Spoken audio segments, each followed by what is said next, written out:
are literally shaping the planet. Purpose is the only pathway to a regenerative future. We have a choice to stay with the status quo or to change. What is the point of trying to be just resilient when we can actually innovate? Hi, everyone. I'm Ethan Stein, Strategic Partnerships Consultant at TriNet.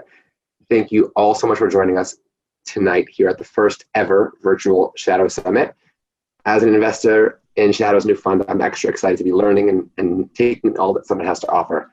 We are in for a treat tonight as I'm joined by Trachelle, CEO and co-founder of RezDox, Brett, COO at Atlantic Pacific Companies, and Dean, CEO and co-founder of Kairos. So before we begin, I'm just going to ask each of the panelists to briefly introduce themselves and tell us a little about what you do. So we'll start with you, Trachelle. Hi there, my name is Trachelle Spencer, and I'm co-founder and CEO of RezDox. RezDox is pretty much like Carfax. Our goal was to create transparency in home ownership, make sure that we're keeping track of the maintenance, repairs, improvements that we are performing on our homes. But we also want to be able to analyze that, understand the ROI of our projects, grow a little equity, understand a little bit more about our net worth. But I'm also here on the panel because I've been in the multifamily industry for the past 15 years, exclusively in revenue management. So I have a lot of background with the data analytics and helping larger corporations understand their revenue model. Wonderful, thank you. Brett, you're up. Hey, good evening, everyone. I'm Brett Duke. I'm with Atlantic Pacific Real Estate Group. I'm the Chief Operating Officer. We're the investment management subsidiary of the Atlantic Pacific Companies. I'm based out of Atlanta, and we own and operate about 13,000 multifamily units throughout the sunbelt. Nice, thank you for joining us tonight. And Dean? Hi, my name is Dean. I'm the co-founder and CEO of Kairos IoT. We're a digital water technology company focused on asset protection and water conservation, specifically for multifamily. We do this through the use of advanced metering technology as well as sensor technology, flexible printed sensor technology. I have a background in finance for mortgages back in the '08 crash, and then switched industries completely and saw a problem, created a solution. So we're here.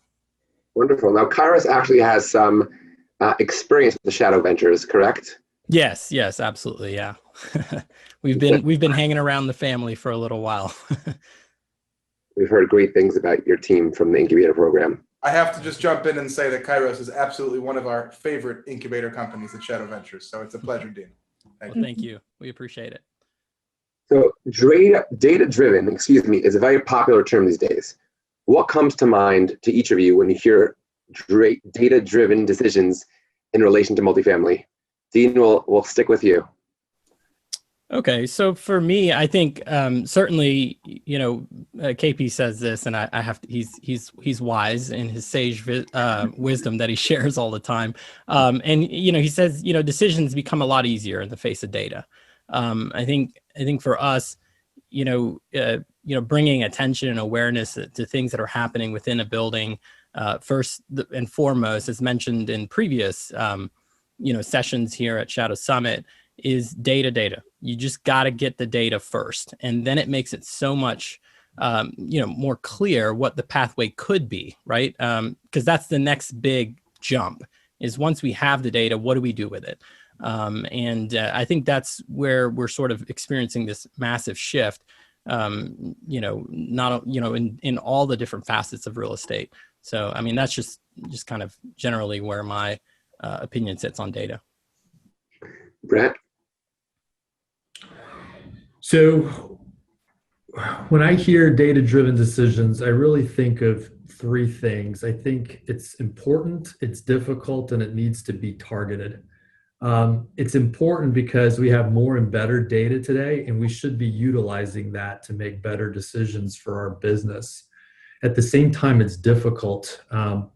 Multifamily operations and running a multifamily property is a very multifaceted and complex business.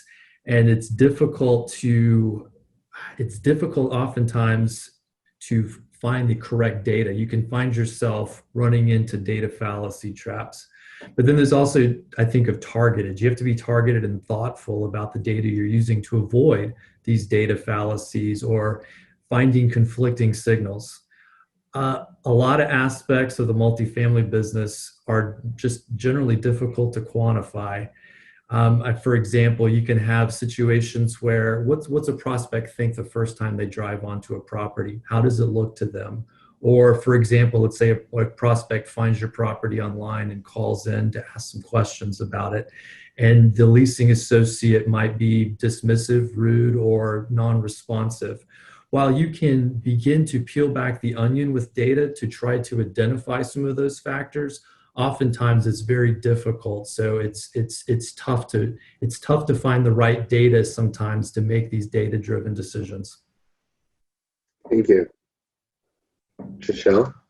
Yeah, when I hear that question, the very first thing that comes to mind, and it's more in the revenue management world, is as soon as you start using a revenue management platform, you start to shine a light in dark corners.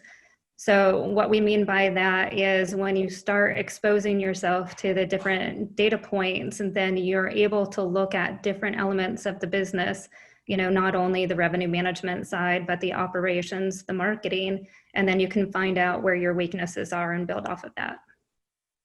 What data points, in your opinion, Trachelle, really matter in the space, and what decisions are being impacted most?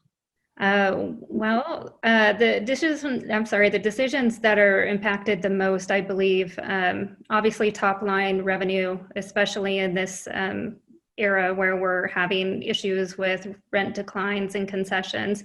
Obviously, any way that you can in terms of reducing your expenses is important. I feel like those data decisions are used the most, but in terms of what may be the most important, I feel like we need to work a little bit more on the psychology of our prospects, trying to understand their thinking. We want to try to figure out the little bit more about the demographics of the class that is under the age of 30. I feel like we have pretty good data on the operations and from the NOI side of things, and I wouldn't mind seeing a little bit more information when it comes to taking care of our residents. That's the question.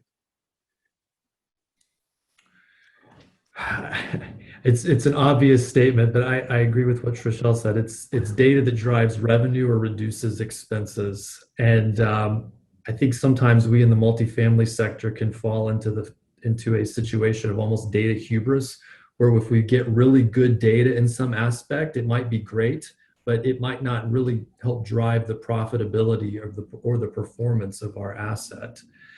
So I think that given that the decisions where data is being used right now the most effectively are in the revenue management side with driving rents, that's gotten very good over the past decade.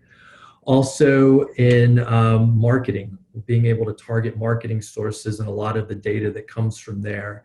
And then finally, we're seeing, at least from our perspective, a lot of very good data as it relates to utility management. Being able to get out in front of problems like a leak or something along those lines prior to it becoming a major issue. And that's a driver that goes directly to the bottom line and is extraordinarily important. Well, regarding leaks, I think Kairos is your safe bet for all of your properties. Dina, would you agree with that? Well, yeah, I mean, it's there's obviously lots of vendors out there doing it.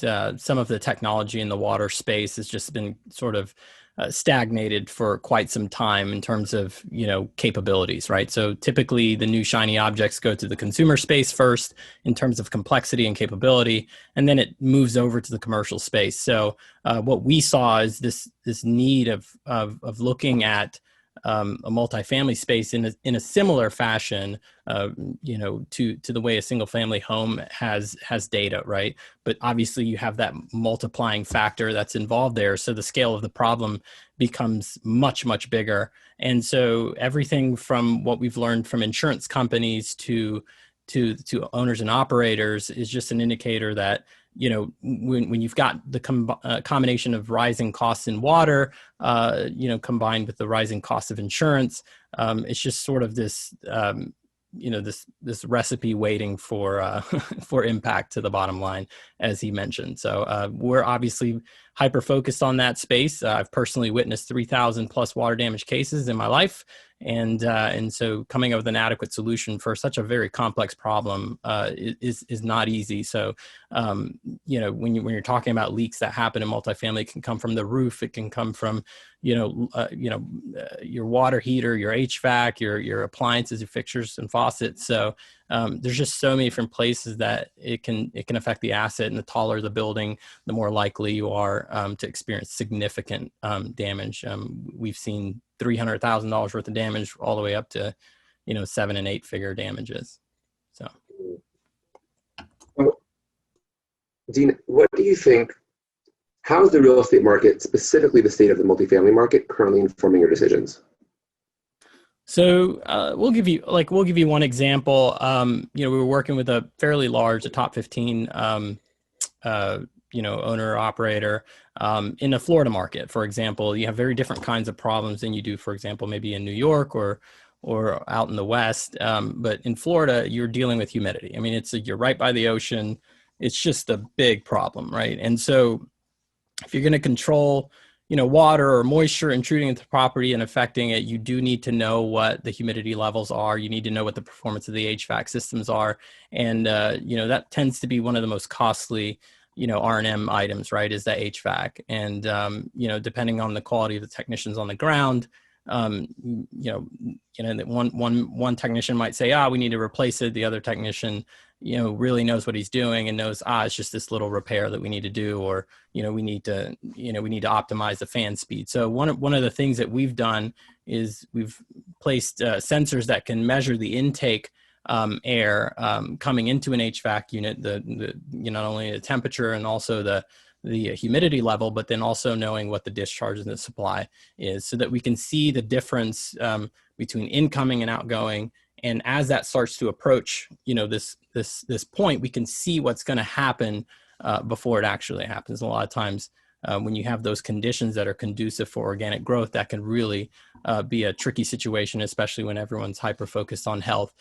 We want to make sure that we can give that kind of insight to the owner.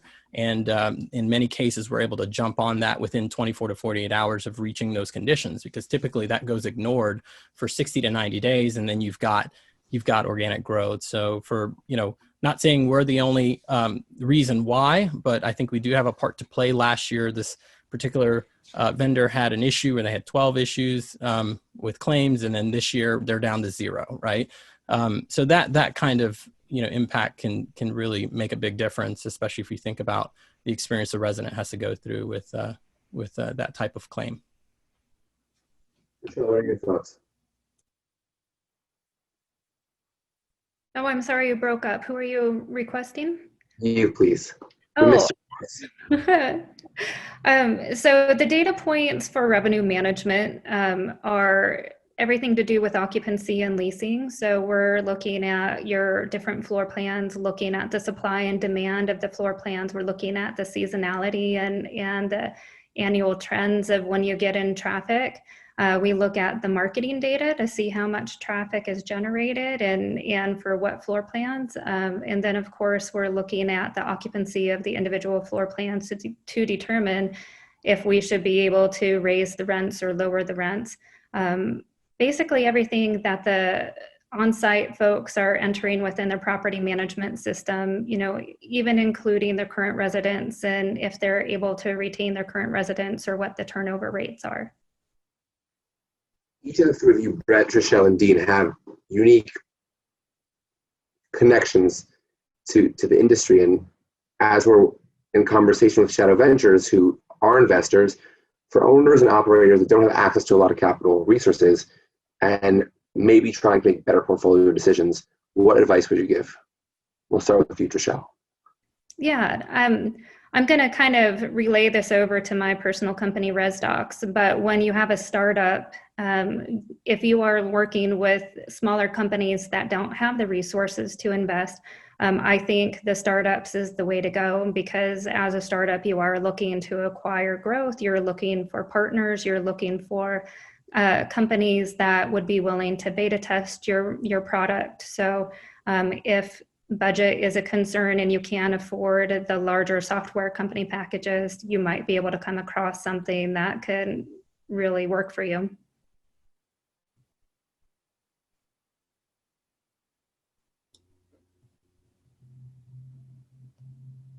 I think we might have lost you. Yeah. There you are, Ethan. There we go. Want to elaborate a little bit more on your company, Trachelle? Oh, on RezDox. So the goal of RezDox is just kind of going back to our own experience. When we had bought a house, we had it built, we were able to design our options, and then we lived in it for several years and improved and maintained it. And being in Colorado with the cooler weather, like one of the things that were important to us was, adding higher level of attic insulation. So when it came time to sell, of course, everybody is looking at the jewelry, looking at the fun stuff. But we wanted to make sure it was important that people knew that our attic insulation, the things that are going to help with utility cost was important. So what we had realized is that the information that we held as homeowners, there was no valid way of communicating that to our realtor, to potential buyers. And then when it was sold, for that buyer to know the service providers who worked on our home, know the cost of those projects. And so we felt like there was a good opportunity and a lot of transparency in sharing that data. Wonderful. And I'd like to mention, if any of our attendees have questions, please feel free to put them in the chat box or the Q&A. We have a question here for Dean. Ruben Gill would like to ask, would you provide some insight on ROI out of the case you mentioned with the reduction of 12 claims? How would that compare to risk and revenue loss of those claims in comparison to cost of your services and product? Okay, so we are currently in the middle of this, and this information is actually really highly confidential. But I will say that out of all the issues that they dealt with, this was one of the most expensive ones because typically it falls outside of insurance, right? And so that's why you have the addendums for organic growth that a lot of residents have to sign. They've got to take care of the HVAC, and it's a shared resource, but ultimately it's the resident that controls that space, right? And so if you think about the non-occupancy needed when you're and the loss of rents that you have when you have to clean it up, and you got to put them somewhere else, and you've got about 3 or 4 weeks of work to be done, because this is sort of a, depending on the amount of spread for this case, you have remediation that could take quite some time. So I can tell you, for example, on the water leak side, we've dealt with a customer in Orlando, for example, that has a community of about 1,100 units, and they had water damage cases. They were having about 4 to 5 heavy events a month because these HVAC units, because the humidity would build up and the condensate lines back up, and it would leak behind an enclosed space where they didn't have visibility to know even that there was a slow leak or building leak. And then eventually, by the time they noticed it had already gone down 2 floors and caused an issue. So for them, it was costing about $600,000 a year. ROI with us is typically under 12 months or right at 12 months. So,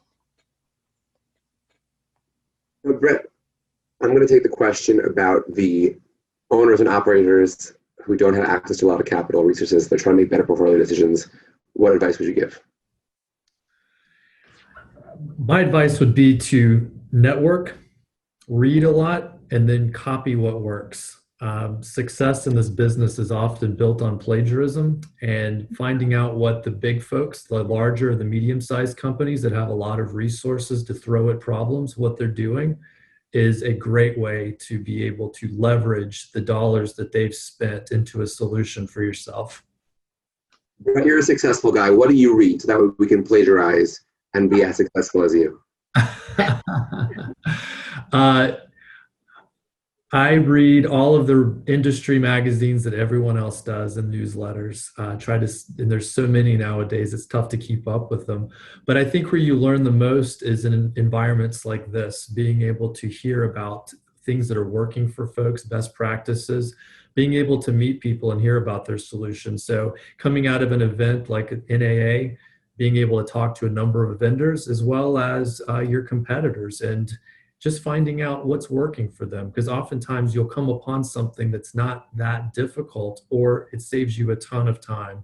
And that can really give a leg up to a smaller operator who's trying to compete.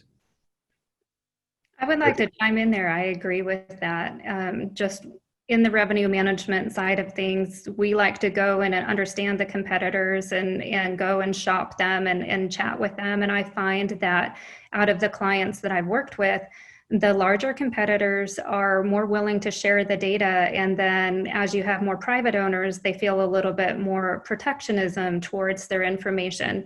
And so I definitely agree with that sentiment of get out and talk to your market and figure out what's working. And usually if you scratch my back, I'll scratch yours. And that is very successful.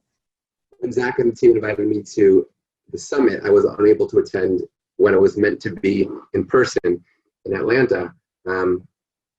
So I'm actually very thankful that it's virtual this year because I'm able to learn from the three of you and the many other speakers and network and ask the questions that I would not have been able to had it been in person. So I'm very fortunate on that front. Now, we've been talking about data. We're coming to a close in a few moments. What future do the three of you see for data as it relates to decision owners and operators? The decisions that they'll have to be making. So we'll start with Trachelle. Yeah, I think definitely the larger companies are looking at artificial intelligence, more data learning.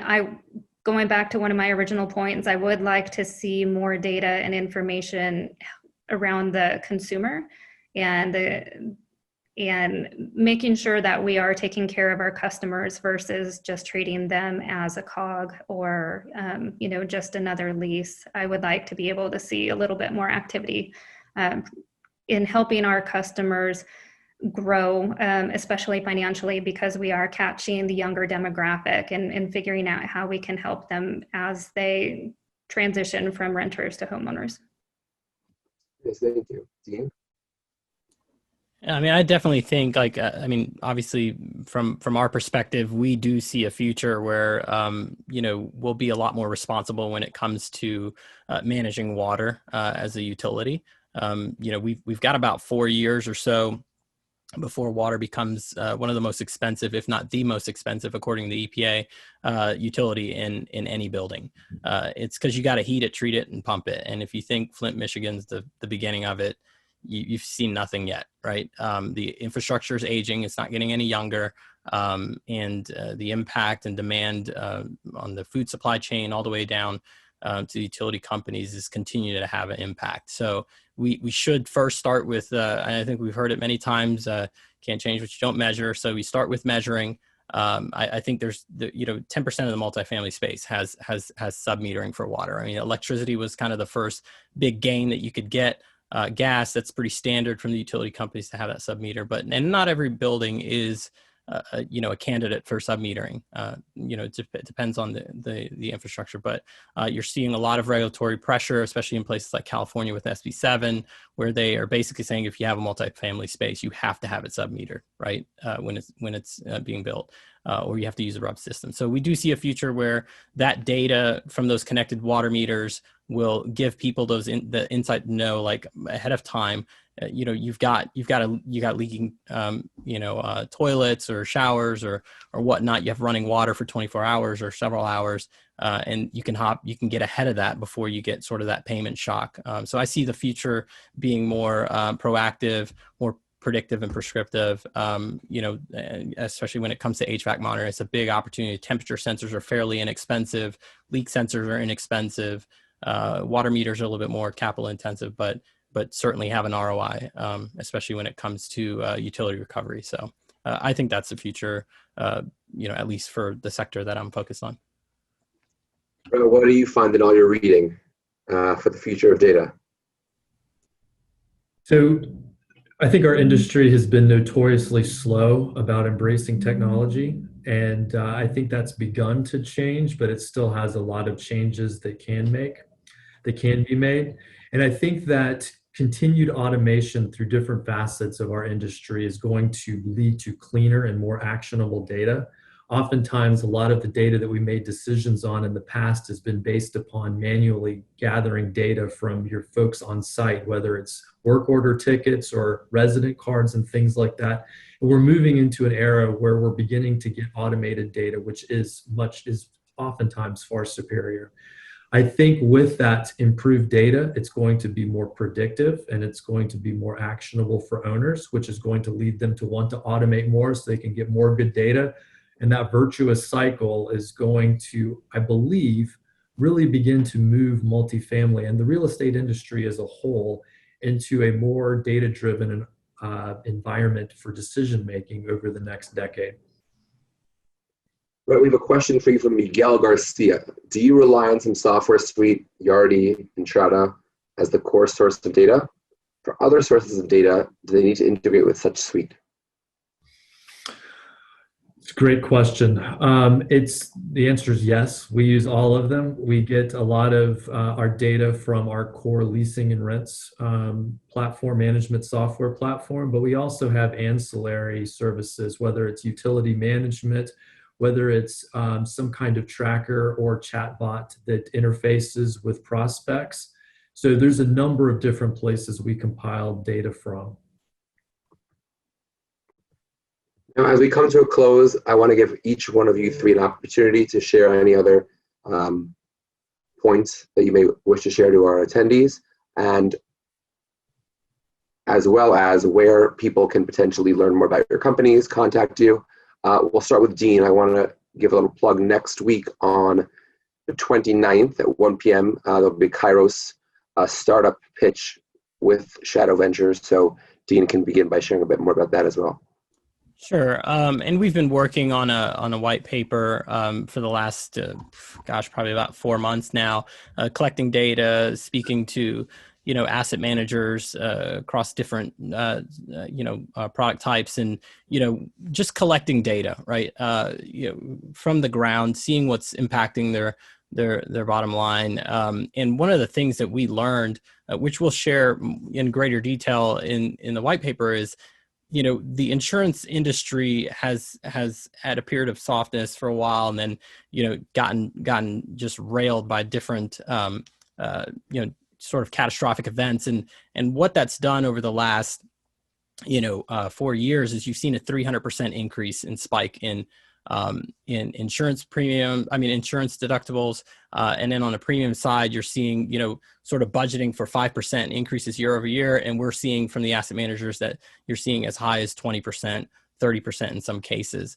Well, that's because the insurance companies no longer want to be kind of the scapegoat that gets to deal with the brunt of the issues, right? They want to be there for the giant catastrophic events. And so how do we deal with the changes that are happening in insurance, and it comes with data, right? Because the insurance companies below the deductible, they don't know what's going on. And then, when it comes to the multifamily business, if you look at it, now all of a sudden that your deductibles have spiked to $100,000, you've got a ton of uninsured exposure. That's going to start affecting you if you don't start making decisions now to deal with it. So in a way, technology becomes a way to self-insure, and we do see a future there. And so if you want to get in touch with Kairos to talk about custom solutions that we can come up with, our flexible technology allows us to solve a problem of water damage in a lot of unique ways in which it presents itself. So just visit kairoswater.io, or just send us an email at info@kairoswater.io. Yeah, my name is Trachelle, and so my first name is Trachelle. My last name is Spencer, and so you could reach me at tspencer@rezdox.com, and RezDox is spelled RezDox. Wonderful. And Brett? You can find out more information about our company at apcompanies.com, and or connect with me on LinkedIn. And I guess my final word would be, as all of these great companies are creating these systems to manage data and inform better decisions, I just as an owner operator, making sure that what's being given to us is not just data, but it's really being translated to information, because there's so much noise in our business, and to be able to have actionable information as opposed to just raw data is really the difference between something being able to drive profitability versus just another email or another screen that comes up that shows you something that you may or may not know how to react to on any given day.